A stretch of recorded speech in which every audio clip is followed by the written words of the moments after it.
আবারও প্রকাশ্যে এলেন দীর্ঘদিন এর আড়ালে থাকা সেই মেজর ডালিম। শেখ মুজিবুরকে নিয়ে করলেন বিস্ফোরক মন্তব্য। একে একে বেরিয়ে এলো দীর্ঘ 50 বছরের সব প্রশ্নের উত্তর। লাইভে এসে ডালিম ফাঁস করলেন শেখ মুজিবুরের স্বৈরাচারী মনোভাব, অত্যাচারিত মানুষের আজাহারি আর মৃত্যুর পর রাস্তার লাখো মানুষের ঢলসহ নানা অজানা ইতিহাস। শেখ মুজিবুর প্রসঙ্গে মেজর ডালিমের সেই বিরল সাক্ষাৎকার নিয়ে বিস্তারিত থাকছে আজকের প্রতিবেদনের বাকি অংশে।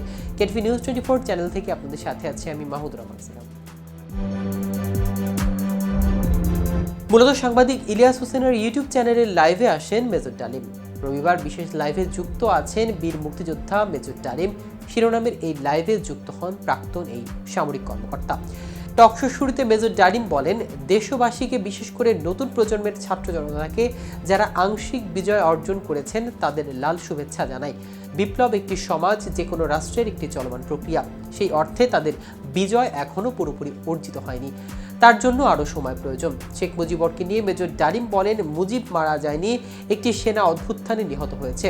বাকশাল বিদায়ের পরে কোটি কোটি মানুষ রাস্তায় নেমে এসে শুকরিয়া আদায় করেছে। তিনি বলেন, শেখ মুজিবুর তার জুলুমের মাত্রা এতটাই তীব্র করেছিল, স্বৈরাচারী আচরণের মতো, যে তখন মানুষ রবের কাছে মুক্তি চাচ্ছিল তার জুলুমের অবসানের জন্য।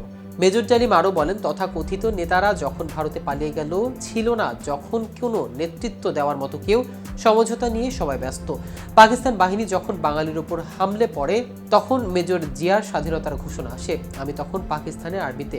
মেজর জিয়ার ঘোষণা শুনে মনে হলো আর বসে থাকার সময় নেই, আমরা তখনই পাকিস্তানের বিরুদ্ধে যুদ্ধে নেমে গেলাম। এই বীর বিক্রম বলেন, যখন 7 দফাতে চুক্তি করে নজরুল ইসলাম তাজউদ্দিনকে পারমিশন দেওয়া হলো একটা প্রভিশনাল গভর্নমেন্ট গঠন করার, 7টা ক্লজ পড়ে সাইন করার পর নজরুল ইসলাম ফিট হয়ে পড়ে গিয়েছিলেন যে আমরা ক্রমান্বয়ে ভারতের একটা কদর রাজ্য অঙ্গরাজ্যে পরিণত হব।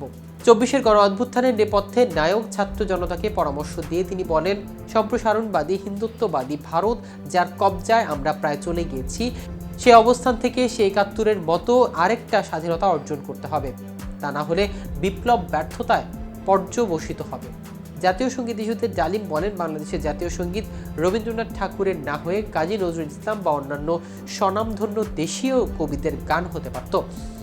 ভিনদেশে একজন মানুষ কবির গানকে জাতীয় সঙ্গীত বানানোর পৃথিবীর ইতিহাসে বিরল বলে মন্তব্য করেন তিনি। এদিকে 2024-এর গণ অভ্যুত্থানের নেপথ্যে নায়ক ছাত্র জনতাকে পরামর্শ দিয়ে তিনি বলেন, সম্প্রসারণবাদী হিন্দুত্ববাদী ভারত যার কবজায় আমরা প্রায় চলে গিয়েছি, সে অবস্থান থেকে সে 71-এর মতো আরেকটা স্বাধীনতা অর্জন করতে হবে। তা না হলে বিপ্লব ব্যর্থতায় পর্যবসিত হবে।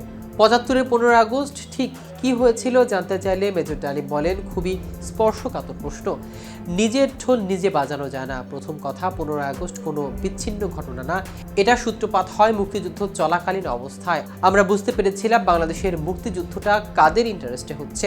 এটা কি আমাদের ইন্টারেস্টের জন্য হচ্ছে যে আমরা মুক্তিযুদ্ধ করে দেশ স্বাধীন করব, নাকি অন্য কোনো উদ্দেশ্য কাজ করব?